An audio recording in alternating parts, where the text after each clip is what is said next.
सीधे आपके द्वार।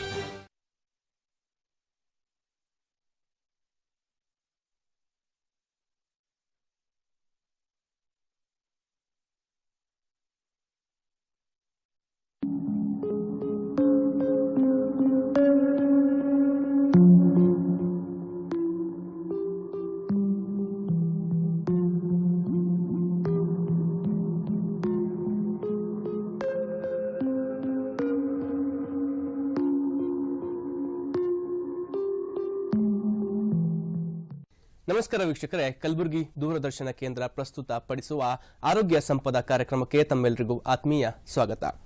ವೀಕ್ಷಕರೇ, ಇವತ್ತಿನ ಸಂಚಿಕೆಯಲ್ಲಿ ನಾವು ಕೋವಿಡ್-19 ನ ಹೊಸ ರೂಪಾಂತರ ತಳಿ JN1 ಬಗ್ಗೆ ಚರ್ಚೆ ಮಾಡಕ್ಕೆ ಹೊರಟಿದ್ದೀವಿ. ಇದರ ಬಗ್ಗೆ ಮಾಹಿತಿ ತಿಳಿಸಿಕೊಡೋಕೆ ಇವತ್ತಿನ ಸಂಚಿಕೆಯಲ್ಲಿ ನಮ್ಮ ಜೊತೆಗಿರೋದು ಖ್ಯಾತ ವೈದ್ಯ ಶಿಕ್ಷಣ ತಜ್ಞರಾಗಿರುವಂತಹ ಡಾಕ್ಟರ್ PS ಶಂಕರ್ ಸರ್ ಅವರು. ಸರ್ ನಮಸ್ತೆ, ಕಾರ್ಯಕ್ರಮಕ್ಕೆ ಸ್ವಾಗತ. ಸರ್, ಎಲ್ಲೆಡೆ ಇವಾಗ ಕೋವಿಡ್ನಿಂದ ಮುಕ್ತಿ ಸಿಕ್ತು ಅಂತ ಅನ್ಕೊಳ್ಳುವಷ್ಟರಲ್ಲೇ ಇವಾಗ JN1 ಅನ್ನುವಂತಹ ಹೊಸ ರೂಪಾಂತರ ತಳಿ ಎಲ್ಲೆಡೆ ಆವರಿಸಿಕೊಂಡು ಜನ ಭಯಭೀತರಾಗುವಂತಹ ಒಂದು ಪರಿಸ್ಥಿತಿ ದಿನದಿಂದ ದಿನಕ್ಕೆ ನಿರ್ಮಾಣವಾಗ್ತಾ ಹೋಗ್ತಿದೆ. ಈ JN1 ಹುಟ್ಕೊಂಡಿರೋದು ಹೇಗೆ? ಇದಕ್ಕಿಂತ ಮುಂಚೆ ಬಂದಿರುವಂತಹ ತಳಿಗೂ ಇದಕ್ಕೂ ಯಾವ ರೀತಿಯ ಒಂದು ಸಂಬಂಧವಿದೆ ಮತ್ತು ಇದು ಎಷ್ಟು ಹಾನಿಕಾರಕ ಸರ್? ಇದರ ಬಗ್ಗೆ ಜನ ಭಯಭೀತರಾಗ್ತಕ್ಕಂಥದ್ದು ಅವಶ್ಯಕತೆ ಇಲ್ಲ. ಎಚ್ಚರ ಇದ್ರೆ ಸಾಕು ಅವರು ಈ ರೋಗದ ಬಗ್ಗೆ. ಯಾಕಂದ್ರೆ ಈ ಏನು ಕೊರೋನಾ ವೈರಸ್ ಅಂತ, ಕೊರೋನಾ ಅಂದ್ರೆ ಕ್ರೌನ್, ಕಿರೀಟ, ಆ ಮಾದರಿ ಇರ್ತಕ್ಕಂಥ ಈ ವೈರಸ್ಸು, RNA ವೈರಸ್ಸು, ಇದು ಈ ಕೊರೋನಾ ನಮಗೇನು ಬಂತು 2020ರಲ್ಲಿ ನಮ್ಮ ದೇಶದಲ್ಲಿ ಬಂತು, ಮಾರ್ಚ್ ತಿಂಗಳಲ್ಲಿ. ಅಲ್ಲೇ ಕಲಬುರಗಿಯಲ್ಲೇ ಮೊದಲನೇ ಸಾವು ಸಂಭವಿಸಿದ. ಈ ರೋಗ ಆಗಿನಕ್ಕಿಂತ ಮುಂಚೆನೇ 20 ವರ್ಷದಿಂದ ಜಗತ್ತಿನಲ್ಲಿ ಕಂಡಿತ್ತು. 2002-3ರಲ್ಲಿ ಈ ಸಾರ್ಸ್ ವೈರಸ್, ಆ ಸಾರ್ಸ್ನಿಂದಲೇ ಇವತ್ತು ಕೋವಿಡ್ ಹೆಸರು ಬಂದಿದೆ.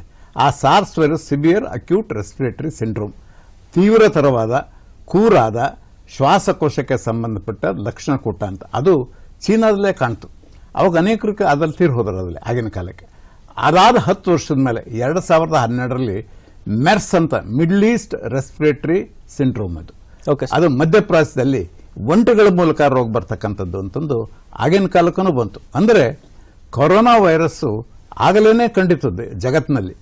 ಮುಂದೆ 2019ರಲ್ಲಿ, ಅದು ಕೊನೆಯ ದಿವಸ ಆ ಜಗತ್ತು ಹೊಸ ವರ್ಷ ಬರಬೇಕು, ಡಿಸೆಂಬರ್ 31ನೇ ತಾರೀಕು ಈ ಒಂದು ಕೋವಿಡ್-19 ಅನ್ನೋ ಕಾರಣ, ಅದೇ ಕಾರಣ 2019ರಲ್ಲಿ ಕಂಡಿದ್ದು. ಆದರೆ ಅದು ವರ್ಷದ ಕೊನೆ ದಿನ ಆಗಿತ್ತು. ಆದರೆ ನಮ್ಮ ದೇಶಕ್ಕೆ ಬಂದಿದ್ದು ಜನವರಿ-ಫೆಬ್ರವರಿನಲ್ಲಿ 2020ರಲ್ಲಿ.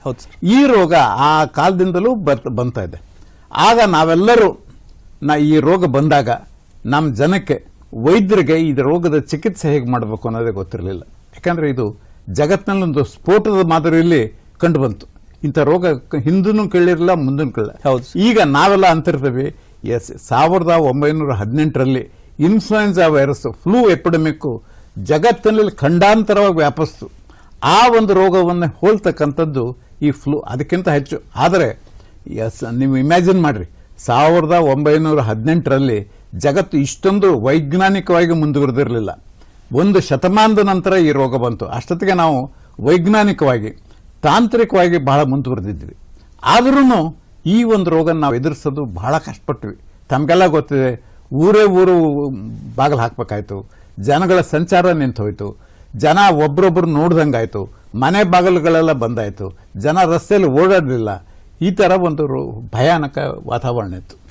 ಆದರೆ ಈಗೇನು 2020, 2021, 2023ರಲ್ಲಿ ನಾವು ಈ ರೋಗದ ಬಗ್ಗೆ ಹೆಚ್ಚು ಮಾಹಿತಿ ಪಡ್ಕೊಂಡಿದ್ದೀವಿ. ಈಗ ಮೊದಲಿನಷ್ಟು ಭಯ ನಮಗಿಲ್ಲ. ಯಾಕಂದರೆ ಈ ರೋಗದ ಕಾರಣ ಏನು ಅನ್ನೋದು ಗೊತ್ತಾಯಿತು. ಈ ರೋಗದ ಮ್ಯಾನಿಫೆಸ್ಟೇಷನ್, ಗುಣಲಕ್ಷಣಗಳು ಯಾವ ರೀತಿ ಇರ್ತವೆ, ಸೌಮ್ಯ ಸ್ವರೂಪ ಇದ್ದಾಗ, ಸಾಧಾರಣ ತೀವ್ರತೆ ಇದ್ದಾಗ, ತೀವ್ರ ಸ್ವರೂಪ ಪಡೆದಾಗ ಯಾವ ರೀತಿ ಬದಲಾವಣೆ ಇರುತ್ತೆ, ಯಾವ ರೀತಿ ಜನ ಇದಕ್ಕೆ ಸಾಯ್ತಾ ಇದ್ದಾರೆ. ಯಾಕೆಂದರೆ ಈ ರೋಗ ಕೇವಲ ಶ್ವಾಸಕೋಶಕ್ಕೆ ಮಾತ್ರ ಸಂಬಂಧ ಇಲ್ಲ, ಇಡೀ ದೇಹದ ಬೇರೆ ಬೇರೆ ವ್ಯವಸ್ಥೆಗಳು, ಅದರಲ್ಲೂ ರಕ್ತನಾಳಗಳು, ಅದರಲ್ಲಿ ರಕ್ತ ಹೆಪ್ಪುಗಟ್ಟುತ್ತೆ. ಇದರಿಂದ ವ್ಯಕ್ತಿ ರೋಗ ಹೊಂತಾನೆ, ರೋಗದ ತೀವ್ರತೆ ಜಾಸ್ತಿ ಆಗುತ್ತೆ. ಮೆದುಳಿಗೂ ಇದನ್ನು ಆಕ್ರಮಣ ಮಾಡುವುದು, ಹುಟ್ಟತಕ್ಕಂಥ ಮಗುವಿನ ಮೇಲೂ ಆಕ್ರಮಣ ಮಾಡುವುದು. ಹೀಗೆ ದೇಹದ ಎಲ್ಲ ವ್ಯವಸ್ಥೆಗಳ ಮೇಲೆ ಈ ರೋಗ ತನ್ನ ಪ್ರಭಾವ ಬೀರ್ತಾ ಇತ್ತು. ಹಾಗಾಗಿ ಈ ರೋಗದ ಬಗ್ಗೆ ನಮ್ಮ ತಿಳುವಳಿಕೆ ಜಾಸ್ತಿ ಆದಮೇಲೆ ಇದರ ಚಿಕಿತ್ಸೆ ಮಾಡ್ತಕ್ಕಂಥ ವಿಧಾನಗಳು ಹೊಸ ಹೊಸ ಔಷಧಗಳು ಮತ್ತು ಇದರ ಕಾರಣ ಗೊತ್ತಾದ ಮೇಲೆ ಅದಕ್ಕೊಂದು ವ್ಯಾಕ್ಸಿನ್ ಸಹಿತ ಗೊತ್ತಾಯಿತು. ವ್ಯಾಕ್ಸಿನ್ ತಗೊಂಡ ಮೇಲೆ ಇದು ರೋಗದ ಬಗ್ಗೆ ಹೆದರಿಕೆ ಜನಗಳಲ್ಲಿ ಕಡಿಮೆ ಆಯಿತು. ಓಕೆ, ಇವಾಗ ಕೋವಿಡ್ನಿಂದ ಹಲವು ಸಾವು ನೋವುಗಳನ್ನು ಜನ ಕಂಡಿದ್ದಾರೆ ಸರ್. ಇವಾಗ JN1 ಅನ್ನೋ ಹೊಸ ವೇರಿಯಂಟ್ ಬಂದು ಇವಾಗ ಡೇ ಬೈ ಡೇ ಜಾಸ್ತಿ ಅದರ ಸಂಖ್ಯೆಗಳು ಕೂಡ ಜಾಸ್ತಿ ಆಗ್ತಿದೆ. ಇದರಿಂದ ಭಯ ಪಡ್ತಿರುವಂತಹ ಜನತೆಗೆ ನೀವೇನ್ ಹೇಳ್ತೀರಾ ಸರ್? ಇದು ಅದರಷ್ಟೇ ಇದು ಕೂಡ ಶಕ್ತಿಶಾಲಿಯಾಗಿದೆ? ಹೇಳ್ತೀನಿ. ಯಾಕಂದ್ರೆ ಭಯ ಪಡೋದು ಕಾರಣ ಇಲ್ಲ, ನಾನು ಮೊದಲೇ ಹೇಳ್ಬಿಟ್ಟಿದ್ದೀನಿ. ಇದ್ರ ಬಗ್ಗೆ ಭಯ ಪಡಬೇಡ್ರಿ, ಆದರೆ ಎಚ್ಚರಿಕೆ ಇರಲಿ ಅಂತಂದು ಅಷ್ಟೇ ಹೇಳ್ತಕ್ಕಂಥದ್ದು ಹೊರತು ಇನ್ನೇನಿಲ್ಲ. ಈ ಒಂದು ಕೋವಿಡ್ ವೈರಸ್ ಮೊದಲು ಬಂದಾಗ ಯಾವುದೇ ವೈರಸ್, ಕೋವಿಡ್ ಒಂದೇ ಅಲ್ಲ, ಯಾವುದೇ ವೈರಸ್ಸು ತನ್ನ ಮೂಲ ರೂಪ ಬದಲಾವಣೆ ಮಾಡ್ಕೊಳ್ತಾ ಹೋಗ್ತಕ್ಕಂಥ, ಇದು ಮ್ಯೂಟೇಷನ್ ಅಂತಂದು ಬದಲಾವಣೆಗಳನ್ನು ಮಾಡ್ಕೊಳ್ತಾ ಹೋಗ್ತದೆ. ಈಗ ಉದಾಹರಣೆಗೆ ನಾವೇ ನಮ್ಮ ಮನೆಯೊಳಗೆ ಮೊದಲು ಒಂಥರ ವ್ಯವಸ್ಥೆಗೆ ಹೊಂದ್ಕೊಂಡಿರ್ತೀವಿ, ಆಮೇಲೆ ಒಂದು ಸ್ವಲ್ಪ ದಿವಸ ಆದ್ಮೇಲೆ ಇಲ್ಲಲ್ಲೇ ಬೇಡ ನಮ್ಮ ಟೇಬಲ್ ಬದಲಾವಣೆ ಮಾಡಬೇಕು, ನಮ್ಮ ಡೈನಿಂಗ್ ಹಾಲ್ ಬದಲಿ ಮಾಡಬೇಕು ಅಂತ ಹೇಳುತ್ತೆ. ಅದೇ ರೀತಿ ವೈರಸ್ಗಳು ತಮ್ಮ ರೂಪಾಂತರ ಮ್ಯೂಟೇಷನ್ ಹೊಂತವೆ. ಈ ಒಂದು ವೈರಸ್ ಕೋವಿಡ್ ಬಂದಾಗಲೇ 2020ರಲ್ಲಿ ಏನು ಬಂತು, ಅದೇ ವರ್ಷನೇ ಹೊಸ ಹೊಸ ತಳಿಗಳು ಬಂತು. ಅವನ್ನ ಆಲ್ಫಾ, ಬೀಟಾ, ಗ್ಯಾಮಾ, ಡೆಲ್ಟಾ ಅಂತ ಈ ಶಬ್ದಾವಳಿಯಲ್ಲಿ ಅದು ಕೊಟ್ಟಿದ್ದಾರೆ. ಈಗ ಅದು ಆದಮೇಲೆ ಒಂದು ಒಮಿಕ್ರಾನ್ ಅಂತ, ಅದು 15ನೇ ಲೆಟರ್ ಇದರಲ್ಲಿ, ಆ 15 ಒಮಿಕ್ರಾನ್ ಬಂತು. ಈ ಆಲ್ಫಾ ಇದು ಮೊದಲು ಕಂಡಿದ್ದು ದಕ್ಷಿಣ ಇಂಗ್ಲೆಂಡ್ನಲ್ಲಿ. ಇಂಗ್ಲೆಂಡ್ನಲ್ಲಿ ಕಂಡು ಇದು ಹೊಸ ರೂಪಾಂತರಗಳಲ್ಲಿ ವ್ಯತ್ಯಾಸ ಮೊದಲಿಂದಕ್ಕೂ ಇದಕ್ಕೂ ಅಂದರೆ, ಈಗ ಬಂದಿರತಕ್ಕಂಥವನು ತಮ್ಮ ರೋಗ ಜಾಸ್ತಿ ಇಲ್ಲ, ಸೀರಿಯಸ್ನೆಸ್ ಇಲ್ಲ, ಆದರೆ ಹರಡಿಕೆ ಬಹಳ ಜಾಸ್ತಿ, ವೇಗವಾಗಿ ಅವ ಹರಡ್ತವೆ. ರೋಗ ಹಿಂದೆ ಹೊಂದಿದ್ದವ್ರ ಮೇಲೂ ಆಕ್ರಮಣ ಮಾಡ್ತವೆ, ವ್ಯಾಕ್ಸಿನ್ ತಗೊಂಡವ್ರ ಮೇಲೂ ಆಕ್ರಮಣ ಮಾಡ್ತವೆ. ಆದರೆ ಅವು ತೋರಿಸ್ತಕ್ಕಂಥ ಗುಣಲಕ್ಷಣಗಳು ಮೊದಲಷ್ಟು ತೀವ್ರವಾಗಿರೋದಿಲ್ಲ ಅಂತ ಈ ಒಂದು ಇಂಗ್ಲೆಂಡ್ನಲ್ಲಿ ಕಂಡ ಮೇಲೆ, ಆ ನಂತರ ಮತ್ತೊಂದು ದಕ್ಷಿಣ ಆಫ್ರಿಕಾದಲ್ಲಿ ಆಲ್ಫಾ ಆದ್ಮೇಲೆ ಬೀಟಾ ಅಂತ ಅದಕ್ಕೆ ಹೆಸರು ಕೊಟ್ಟರು. ಅಲ್ಲಿ ಜೊಹಾನಿಸ್ಬರ್ಗ್ನಲ್ಲಿ ಇಂಥ ಒಂದು ರೋಗ ಅಲ್ಲಿ ಕಂಡು, ಮತ್ತು ಅದು ಬೇರೆ ದೇಹದ ಬೇರೆ ಬೇರೆ ಕಾಲದ ಹರಡೋಯ್ತು. ಆ ನಂತರ ಗ್ಯಾಮಾ ಇದು ಅಮೆರಿಕದಲ್ಲಿ ಬ್ರೆಜಿಲ್ನಿಂದ ಬಂದಿರತಕ್ಕಂಥ ಜನ ಈ ರೋಗ ತಾಲಿಗೆ ತಂದರು, ಆ ಒಂದು ಗ್ಯಾಮಾ ಬಂತು. ಮುಂದೆ ಡೆಲ್ಟಾ, ಇದು ನಮ್ಮ ದೇಶದಲ್ಲೇ ಕಾಣ್ತು, 2020ರಲ್ಲಿ ನಮ್ಮ ದೇಶದಲ್ಲೇ ಕಂಡು ಮುಂದೆ ಅದಕ್ಕೊಂದು ಡೆಲ್ಟಾ ಅಂತ ಹೆಸರು ಕೊಟ್ಟು, ಕೆಲವು ಕಡೆ ಅದು ಇನ್ನೂ ತೀವ್ರವಾಗಿದೆ ಅಂತ ಡೆಲ್ಟಾ ಪ್ಲಸ್ ಅಂತಲೂ ಹೆಸರು ಕೊಟ್ಟರು. ನಮ್ಮ ದೇಶದ ಬೇರೆ ಬೇರೆ ಭಾಗದಲ್ಲಿ ಇದು ಹರಡ್ತು. ಇವೆಲ್ಲವೂ ಒಂದೇ ಅಣ್ಣ ತಮ್ಮಗಳಿದ್ದಾಗೆ. ಇವುಗಳ ಗುಣಲಕ್ಷಣ ಅಂದರೆ ಇವು ವೇಗವಾಗಿ ಹರಡುತ್ತವೆ, ವೆರಿ ರ್ಯಾಪಿಡ್ ಸ್ಪ್ರೆಡ್. ಆ ನಂತರ ತೋರಿಸ್ತಕ್ಕಂಥ ಲಕ್ಷಣಗಳು ಅಷ್ಟೊಂದು ತೀವ್ರವಾಗಿರೋದಿಲ್ಲ. ಯಾಕೆ ಇದರ ಕಾರಣ ಯಾಕೆ ಅಷ್ಟು ಮೊದಲು ತೀವ್ರವಾಗಿಲ್ಲ ಅಂದರೆ, ಒಂದು ಈ ಒಂದು ರೋಗ ಬಂದ ಮೇಲೆ ಜನರಲ್ ಹರ್ಡ್ ಇಮ್ಯುನಿಟಿ ಅಂತಂದು, ಯಾಕಂದ್ರೆ ಜನಗಳು ಪದೇ ಪದೇ ಈ ವೈರಸ್ನ ಪ್ರಭಾವಕ್ಕೆ ಈಡಾಗ್ತಾ ಇರ್ತಾರೆ. ಹೀಗಾಗಿ ಅವರ ದೇಹದಲ್ಲಿ ಪ್ರತಿರೋಧ ಶಕ್ತಿನೂ ಬೆಳವಣಿಗೆ ಆಗಿರುತ್ತೆ. ಅಲ್ಲದೇನೆ ನಾವು ವ್ಯಾಕ್ಸಿನ್ ಸಾಮಾನ್ಯವಾಗಿ ಇಡೀ ಭಾರತದಲ್ಲಿ ಮುಕ್ಕಾಲ್ವಾಸಿ ಜನ ಈ ವ್ಯಾಕ್ಸಿನ್ ತಗೊಂಡಿದ್ದಾರೆ. ಹೀಗಾಗಿ ಅವರಲ್ಲೂ ಒಂದು ರೆಸಿಸ್ಟೆನ್ಸ್ ಪವರ್ ಬೆಳ್ಕೊಂಡಿದೆ. ಹೀಗಾಗಿ ಮೊದಲಿನ ತೀವ್ರತೆಯಿಂದ ರೋಗ ಪ್ರಕಟ ಆಗೋದಿಲ್ಲ. ರೋಗ ಬರ್ಬೋದು, ಆದರೆ ಮೊದಲಿನಷ್ಟು ತೀವ್ರತೆ ಇರೋದಿಲ್ಲ. ಆ ನಂತರ ಈ ಡೆಲ್ಟಾ ಆದಮೇಲೆ ಅದರ ಉಪತಳಿ ಇನ್ನೊಂದು ಬಂತು, ಒಮಿಕ್ರಾನ್ ಅಂತಂದು. ಹೌದು ಸರ್, ಒಮಿಕ್ರಾನ್ ಅಂತ ಒಂದು ಬಂದ ಮೇಲೆ ಮತ್ತೆ ಅದರಿಂದ ಉಪತಳಿ ಮತ್ತೆ ಅಂದ್ಕೊಂಡು ಒಂದು ಪಿರೋಲಾ ವೈರಸ್ ಅಂತ ಬಂತು, ಅದರಿಂದ ಬಂದಿರತಕ್ಕಂಥದ್ದು. ಅದು ಅದಕ್ಕೆ ಸಂಬಂಧಪಟ್ಟಿದ್ದ ವೈರಸ್ ಇದು. ಈ ವೈರಸ್ಗಳು ಬಂದ ಮೇಲೆ ಈಗ JN1 ಅಂತ ಇದು ಹೊಸದಾಗಿ ಬಂದಿದೆ. ಸರ್, ಇವಾಗ ಭಾರತ ದೇಶದಲ್ಲಿ JN1 ಕೇಸ್ಗಳು ದಿನೇ ದಿನೇ ಹೆಚ್ಚಾಗ್ತಿರೋದು ಪತ್ರಿಕೆಗಳಲ್ಲಿ, ಮಾಧ್ಯಮಗಳಲ್ಲಿ ನೋಡಿ ಭಯ ಪಡುವಂತಹ ಜನರಿಗೆ ನೀವೇನೇ ಹೇಳ್ತೀರಾ? ಈಗ JN1 ವೈರಸ್ ಇದು ನಮ್ಮ ದೇಶದಲ್ಲಿ ಕಾಲಿರಿಸಿದ್ದು ಕೇರಳದ ಮೂಲಕ ಕಾಲಿರಿಸಿತು. ಹೌದು ಸರ್, ಕೇರಳದ ಮೂಲಕ ಕಾಲಿರಿಸಿದ ಈ ಒಂದು ರೋಗ ಇವತ್ತು ಕೇರಳ, ಕರ್ನಾಟಕ, ಗೋವಾ, ಮಹಾರಾಷ್ಟ್ರ, ತೆಲಂಗಾಣ, ರಾಜಸ್ಥಾನ್, ಹರಿಯಾಣ, ದಿಲ್ಲಿ ಇಲ್ಲೆಲ್ಲ ಈಗ ಹರಡಿದೆ. ಅದರಲ್ಲೂ ವಿಶೇಷವಾಗಿ ಇದು ಮೊದಲು ಕೇರಳದಲ್ಲೇ ಜಾಸ್ತಿ ಸಂಖ್ಯೆ. ಇವತ್ತು ನಾವು ಕರ್ನಾಟಕದಲ್ಲಿ ಅದನ್ನ ಓವರ್ಟೇಕ್ ಮಾಡಿದ್ವಿ. ಕರ್ನಾಟಕದಲ್ಲಿ ಇದು ಸಂಖ್ಯೆ ಜಾಸ್ತಿ ಆಗಿದೆ. ಹಂಗಂದಾಕ್ಷಣ ನಾವೆಲ್ಲರೂ ಭಯಭೀತಗೊಳ್ತಕ್ಕಂಥ ಕಾರಣ ಇಲ್ಲ. ಇದು ಈ ರೋಗ ಇಷ್ಟು ವ್ಯಾಪಕವಾಗಿ ಹರಡಿದೆ ನಿಜ. ವ್ಯಾಪಕವಾಗಿ ಹರಡಿದ್ರು ಸಹಿತ ಅದರ ರೋಗ ಲಕ್ಷಣಗಳು ಬಹಳ ಕಡಿಮೆ. ಆನಂತರ ಅವು ಈ ಒಂದು ಹಿಂದೆ ನಾವು ಯಾವ ವ್ಯಾಕ್ಸಿನ್ ತಗೊಂಡಿದ್ದ ಪ್ರತಿರೋಧ ಶಕ್ತಿ ಬೆಳೆಸ್ಕೊಂಡಿದ್ರಲ್ಲ ಅದನ್ನ ಓವರ್ಟೇಕ್ ಮಾಡಿ ಅದನ್ನ ರೋಗ ಉಂಟು ಮಾಡಬಹುದು. ಆದರೂ ಸಹಿತ ಅದರ ಗುಣಲಕ್ಷಣಗಳು ಅಷ್ಟೊಂದು ತೀವ್ರತರವಾಗಿಲ್ಲ, ಸಾಮಾನ್ಯ ರೀತಿಯಲ್ಲಿ ಇರ್ತವೆ. ಹೀಗಾಗಿ ಇದರ ಬಗ್ಗೆ ಭಯ ಬೀಳಬೇಕಲ್ಲ. ಅಂದಾಕ್ಷಣ ಅದರ ಬಗ್ಗೆ ಹೆದರಿಕೆನೂ ಇರಬಾರ್ದು ಅಂತಲ್ಲ, ಆದರೆ ಎಚ್ಚರ ಇರಬೇಕಾದ್ದು ಬಹಳ ಮುಖ್ಯವಾದ್ದು. ಸೊ ಇವಾಗ ಭಯ ಪಡ್ತಿರುವಂತಹ ಜನರಿಗೆ ಭಯ ಪಡುವಂತಹ ಅವಶ್ಯಕತೆ ಇಲ್ಲ ಅನ್ನುವಂಥದ್ದನ್ನ ತುಂಬಾ ಕ್ಲಿಯರ್ ಆಗಿ ಹೇಳಿದ್ರಿ. ಸೊ ಇವಾಗ ನಾವು JN1 ಇಂದ ದೂರ ಇರಬೇಕು, ನಾವು ಆರೋಗ್ಯವಾಗಿರ್ಬೇಕು. ಹಾಗಾದ್ರೆ ಈ JN1 ನ ಲಕ್ಷಣಗಳೇನು ಮತ್ತೆ ಇದರ ಮುನ್ನೆಚ್ಚರಿಕೆ ಕ್ರಮಗಳು ಯಾವ್ಯಾವು ಮತ್ತೆ ಯಾವ ರೀತಿ ನಾವು ಅನುಸರಿಸಬೇಕು ಸರ್? ಯಾಕಂದ್ರೆ ಸಾಮಾನ್ಯವಾಗಿ ನಮ್ಗೆಲ್ಲರಿಗೂ ಗೊತ್ತಿದೆ, ಕೆಮ್ಮು ನೆಗಡಿ ಮೂಗು ಸರೋದು ಗೊತ್ತಿದೆ, ಇನ್ಫ್ಲುಯೆನ್ಸಾ ಫ್ಲೂ ಬರ್ತದೆ, ಈ ಒಂದು JN1 ವೈರಸ್ ರೋಗ ಬರ್ತದೆ. ಇವೆಲ್ಲ ರೋಗಗಳಲ್ಲೂ ಲಕ್ಷಣಗಳು ಒಂದೇ ಥರ ಇದ್ದಾವೆ. ಕೆಮ್ಮು ನೆಗಡಿ ಮೂಗು ಸೋರೋದು, ಗಂಟ್ಲು ಕಟ್ಟೋದು, ಮೈಕೈ ನೋವು, ತಲೆನೋವು, ಬೇದಿ ಇವೆಲ್ಲನೂ ಸಾಮಾನ್ಯವಾಗಿ ಬರ್ತವೆ. ಇದ್ರ ಜೊತೆಯಲ್ಲೇನೆ ವಾಸನೆ ಕಳ್ಕೊಳ್ತದ್ದು, ರುಚಿ ಕಳ್ಕೊಳ್ತದ್ದು ಇವು ಬರ್ತವೆ. ಆಂತರ ಉಬ್ಬಸ ಇವೆಲ್ಲ ಇವು ಒಂದೊಂದು ರೋಗದಲ್ಲೂ ಒಂದೊಂದು ರೀತಿಯಲ್ಲಿ ಇರ್ತವೆ. ಸಾಮಾನ್ಯವಾಗಿ ಕಾಮನ್ ಕೋಲ್ಡ್ ಇದರಲ್ಲಿ ಇವೆಲ್ಲ ಒಂದೇ ಥರದ ಲಕ್ಷಣಗಳಿರ್ತವೆ. ಇದನ್ನ ಹಂಗೇನೆ ಕಾಮನ್ ಮ್ಯಾನ್ ಯಾರು ಗೊತ್ತು ಮಾಡಲಿಕ್ಕೆ ಆಗೋದಿಲ್ಲ. ಇದು ಪರೀಕ್ಷೆ ಮಾಡಿದ ಮೇಲೇ ಗೊತ್ತಾಗಲ್ಲ. ಅದಕ್ಕಾಗಿನೇ ಈ ಟೆಸ್ಟ್ಗಳನ್ನ ಮಾಡಬೇಕು ಅಂತ ಆಗಿಂದಾಗೆ ಸರ್ಕಾರ ಮಾಹಿತಿ ಕೊಡ್ತದೆ, ಟೆಸ್ಟ್ಗಳು ಮಾಡ್ತಕ್ಕಂಥ ಸಂಖ್ಯೆ ಜಾಸ್ತಿ ಮಾಡ್ರಿ ಅಂತಂದು. ಈ ಕಾಮನ್ ಕೋಲ್ಡ್ನಲ್ಲೇನು ಗಂಟ್ಲು ನೋವು ಇರುತ್ತೆ, ಮೂಗು ಸೋರುತ್ತೆ, ಸೀನ್ ಬರ್ತವೆ, ಇವು ಸಾಮಾನ್ಯವಾಗಿ ಎಲ್ಲರೂ ಗೊತ್ತಿರ್ತಕ್ಕಂಥದ್ದು. ಈ ಒಂದು ಇನ್ಫ್ಲುಯೆನ್ಸಾ ಇದು ಎಲ್ಲದೂ ಫ್ಲೂ ಅಂತ ಸಾಮಾನ್ಯವಾಗಿ ಕೆಮ್ಮು ನೆಗಡಿ ಬಂತು ಅಂದ್ರೆ ಜನ ಏನಾಗಿದೆಪ್ಪ ನನಗೆ ಫ್ಲೂ ಆಗಿದೆ ಅಂತಂತಾರೆ. ಫ್ಲೂ ಅಂದ್ರೇನು? ಅದರಲ್ಲೂ ಮೈಕೈ ನೋವು ಇರುತ್ತೆ, ಕೆಮ್ಮಿರುತ್ತೆ, ಮೂಗು ಸೋರುತ್ತೆ, ಕಫ ಬರುತ್ತೆ, ಉಬ್ಬಸ ಬರುತ್ತೆ, ತಲೆನೋವು, ಮೈಕೈ ನೋವು ಇವೆಲ್ಲ ಇರುತ್ತವೆ ಅಂದರೆ ಹಾಸಿಗೆ ಹಿಡಿತಾರೆ ನಾವು. ಇವತ್ತು JN1 ಸಹಿತ ಇವೇ ಲಕ್ಷಣಗಳು ಇರ್ತವೆ, ಇವೇ ಲಕ್ಷಣಗಳು ಇವೇ ಕಾಣ್ತವೆ. ಹಾಗಾದರೆ ಇವನ್ನ ಕ್ಲಿನಿಕಲ್ ಆಗಿ ಈಗ ವೈದ್ಯನಾಗಿ ಇವನು ಮೂರನ್ನು ವ್ಯತ್ಯಾಸ ಮಾಡೋಕ್ಕಾಗತ್ತಾ? ಲಕ್ಷಣಗಳು ಯಾವ್ಯಾವ್ರಲ್ಲಿ ಜಾಸ್ತಿ ಆಗಿರ್ತವೆ ಅನ್ನೋದ್ರ ಮೇಲೆ ಸಸ್ಪೆಕ್ಟ್ ಮಾಡ್ಬೋದು. ಈಗ ಉದಾಹರಣೆಗೆ ಉಸಿರಾಟದ ತೊಂದರೆ ಈ JN1 ಜಾಸ್ತಿ ಇರುತ್ತೆ, ಫ್ಲೂನಲ್ಲಿ ಅಷ್ಟೊಂದು ಉಸಿರಾಟ ತೊಂದರೆ ಇರೋದಿಲ್ಲ, ಅಥವಾ ಮೂಗು ಸೋರ್ದ ಇದರಲ್ಲಿ ಕಾಮನ್ ಕೋಲ್ಡ್ನಲ್ಲೂ ಇರೋದಿಲ್ಲ. ಇಂಥ ಲಕ್ಷಣಗಳಿದ್ರೆ ಇದು ಇರಬಹುದು ಅಂತ.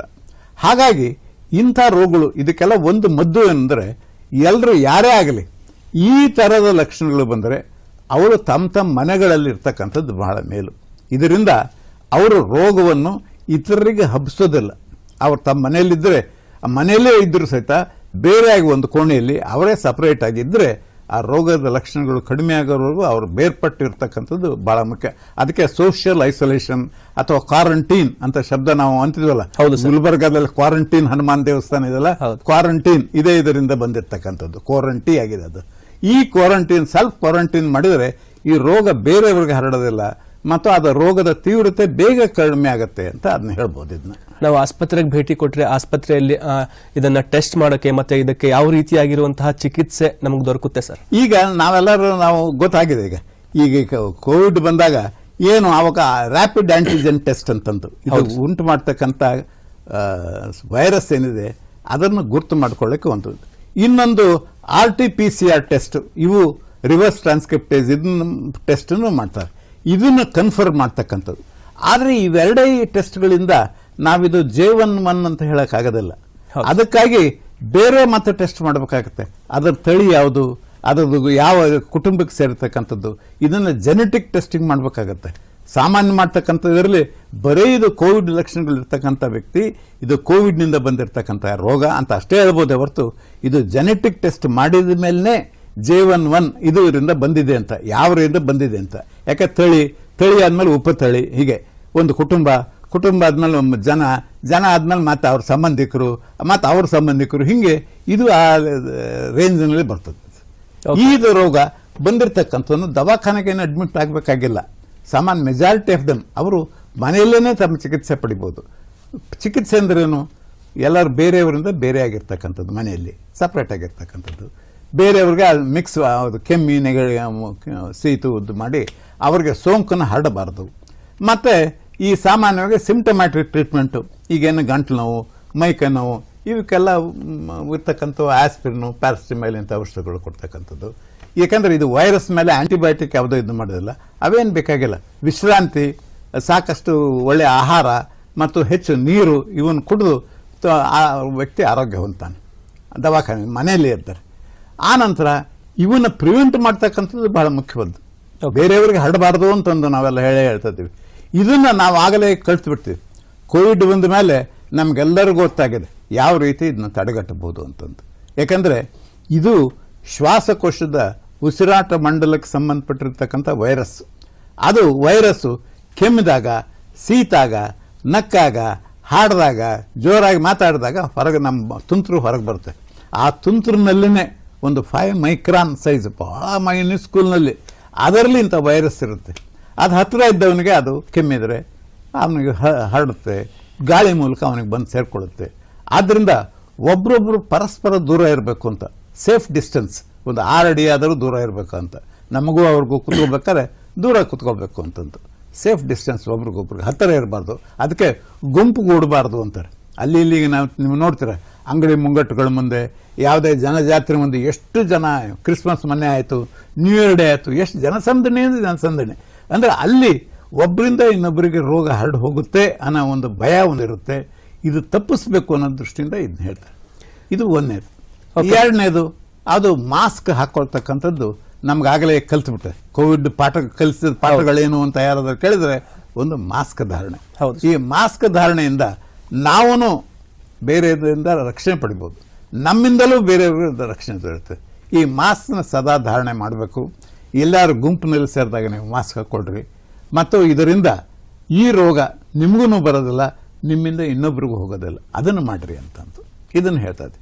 ಆ ನಂತರ ಇವು ಈ ಒಂದು ಸೂಕ್ಷ್ಮ ಜೀವಿ, ವೈರಸ್ ಅಂದರೆ ಏನು ಸೂಕ್ಷ್ಮ ಜೀವಿ, ಅದು ಕೆಮ್ಮದಾಗ, ಸೀತಾಗ, ಅಲ್ಲಿ ಇಲ್ಲಿ ಮರಮುಟ್ಟು, ಮಂಗಟ್ಟು ಇಂಥ ಕಡೆ ಎಲ್ಲ ಬಿದ್ದಿರುತ್ತೆ. ಪಾತ್ರೆ ಪಡಗ ಎಲ್ಲ ಬಿದ್ದಿರುತ್ತೆ, ಮನೆ ಬಾಗಲು ಹಿಡಿಯಲ್ಲಿ ಸೇರ್ಕೊಂಡಿರುತ್ತೆ. ಸೊ ಆದ್ದರಿಂದ ಅಲ್ಲಿ ಇಲ್ಲಿ ಮುಟ್ತಾ ಇರ್ತೀವಿ. ಸೊ ಹೀಗಾಗಿ ನಮ್ಮ ಕೈ ಕಲುಷಿತ ಆಗಿರುತ್ತೆ ಅಂತಂದು ಆಗಿಂದಾಗೆ ಕೈನ ಸ್ವಚ್ಛವಾಗಿ ತೊಳೆದುಕೊಡ್ರಿ, ಸ್ಯಾನಿಟೈಸರ್ ಹಾಕಿದ್ದನ್ನು ಮಾಡಿರಿ ಅಂತ ನಾವೆಲ್ಲ ಹೇಳ್ತೀವಿ. ಇದನ್ನು ಮಾಡಬೇಕು ಅಂತಂದು ಈ ಸೇಫ್ ಡಿಸ್ಟೆನ್ಸ್, ಮಾಸ್ಕಿಂಗ್ ಮತ್ತು ಇವನ್ನ ಎಲ್ಲರೂ ಕೈ ವಾಶ್ ಮಾಡ್ತಕ್ಕಂಥದ್ದು, ಇವನ್ನ ನಮ್ಮ ಮಂತ್ರ ಆಗಬೇಕದು. ಇವು ಆರೋಗ್ಯ ಸೂತ್ರಗಳಲ್ಲಿ ಇವು ಬಹಳ ಮುಖ್ಯವಾದ್ದು. ಇದು ಬರೀ ಇದೇ ಒಂದು ವೈರಸ್, ಯಾವುದೇ ವೈರಸ್ ರೋಗಕ್ಕೂ ಸಹಿತ ಇದು ಬಹಳ ಮುಖ್ಯವಾದ್ದು. ಸೊ ನಾವು ಕೋವಿಡ್-19 ಯಾವೆಲ್ಲ ನಿಯಮಗಳನ್ನ ಪಾಲಿಸಿದ್ವು ಅವೆಲ್ಲ ಇಲ್ಲಿಯೂ ಕೂಡ ಪಾಲಿಸೋದು ತುಂಬಾ ಅವಶ್ಯಕತೆ ಅಂತ. ಹೌದು.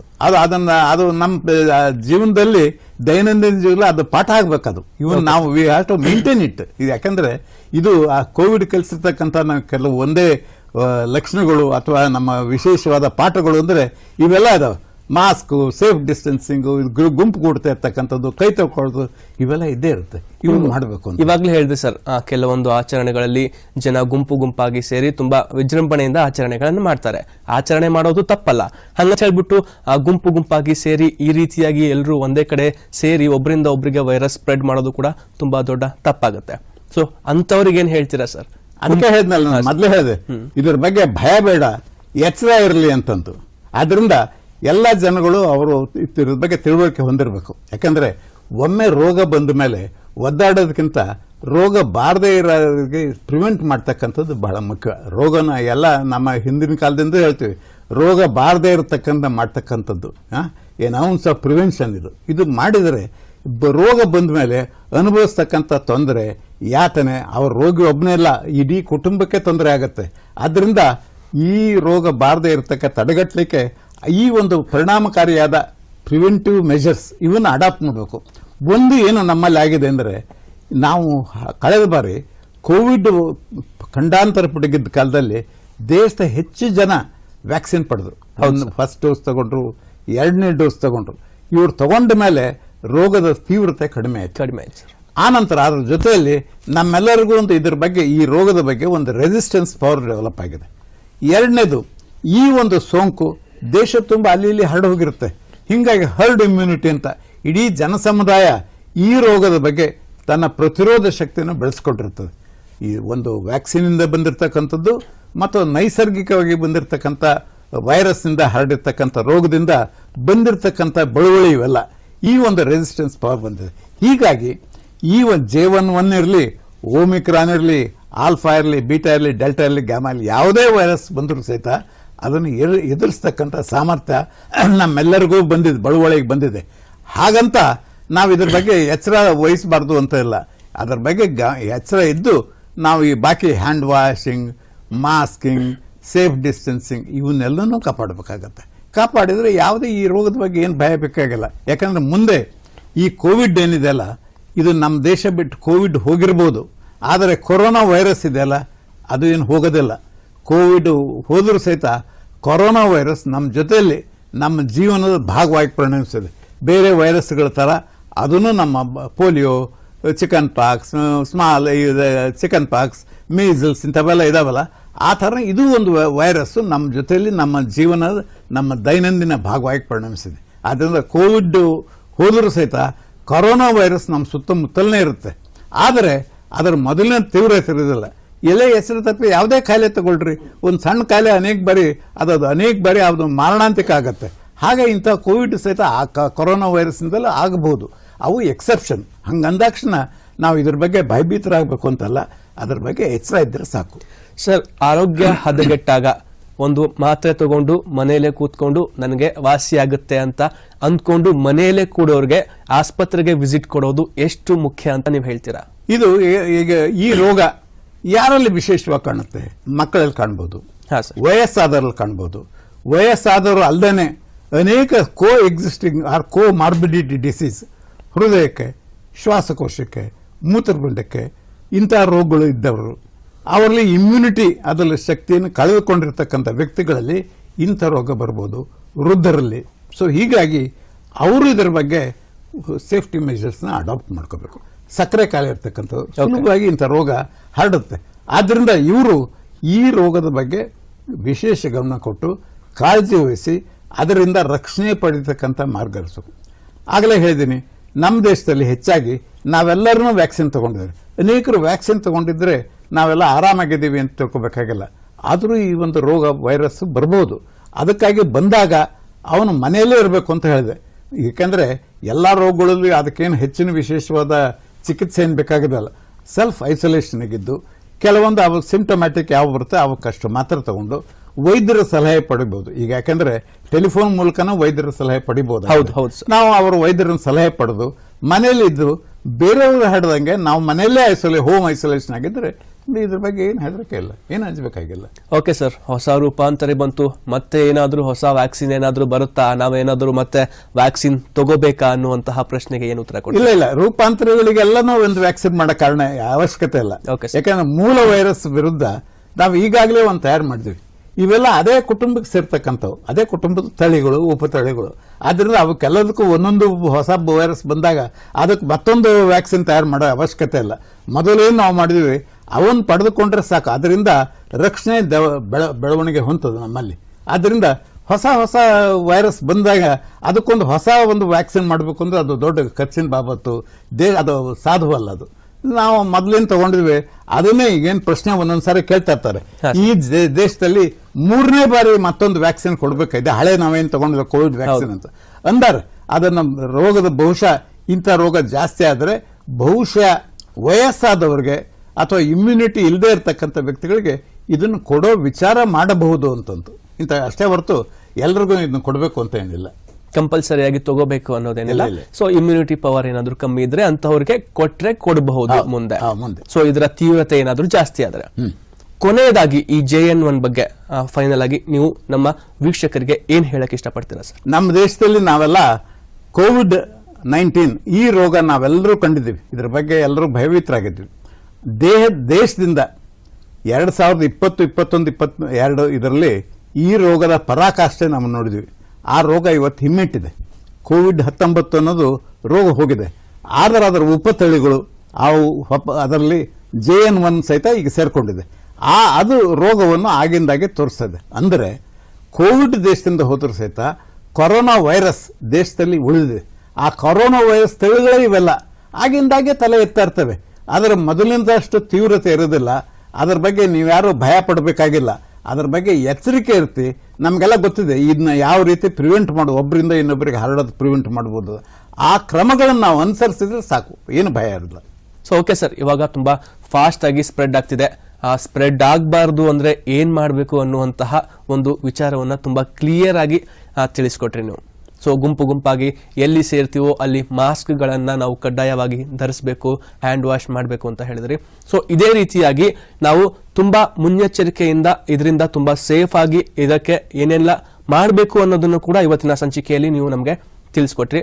ಸೊ ಇವಾಗ ಈ JN1 ಇಂದ ಯಾವುದೇ ರೀತಿಯಾಗಿರುವಂತಹ ಭಯ ಪಡುವ ಅವಶ್ಯಕತೆ ಕೂಡ ಜನತೆಗೆ ಇಲ್ಲ ಅನ್ನುವಂಥದ್ದು ಭಯ ಬೇಡ, ಎಚ್ಚರಿಕೆ ಇರಲಿ. ಎಚ್ಚರಿಕೆ ತುಂಬಾ ಇಂಪಾರ್ಟೆಂಟ್. ಎಚ್ಚರಿಕೆ. ಭಯ ಪಡೋ ಅವಶ್ಯಕತೆ ಇಲ್ಲ, ಬಟ್ ಎಚ್ಚರಿಕೆ ಅಂತೂ ತುಂಬಾ ಇಂಪಾರ್ಟೆಂಟ್. ಸಾವಧಾನವಾಗಿ ಇರಬೇಕು ಅಂತ ಹೇಳ್ತಾ ಈ ಸಂಚಿಕೆಯನ್ನ ಇಲ್ಲಿಗೆ ಮುಕ್ತಾಯಗೊಳಿಸುವಂತಹ ಸಮಯ ಆಗಿದೆ.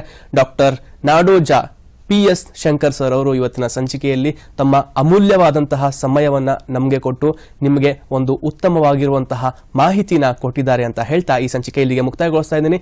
ಮತ್ತೆ ಮುಂದಿನ ಸಂಚಿಕೆಯಲ್ಲಿ ಮತ್ತೊಂದು ಹೊಸ ವಿಶೇಷ ಅತಿಥಿಯೊಂದಿಗೆ ಮತ್ತೆ ಭೇಟಿಯಾಗೋಣ. ನಮಸ್ಕಾರ. ನಮಸ್ಕಾರ.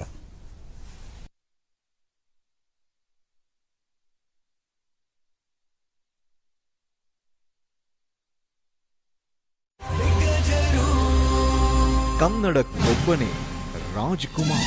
ಕನ್ನಡದ ಕುವರನು ನಾನೇ, ರಣರಂಗ ಗಂಡುಗಲಿ ನಾನೇ, ರಜತ ಪರದೆ ರಸಿಕರ ರಾಜ, ಮುತ್ತು ರಾಜ ಕಾಲಿಟ್ಟ ಸೈಡು ಬಿಡೋದು ನಮ್ಮ ಅಪ್ಪಾಜಿ ವಂಶದವರು.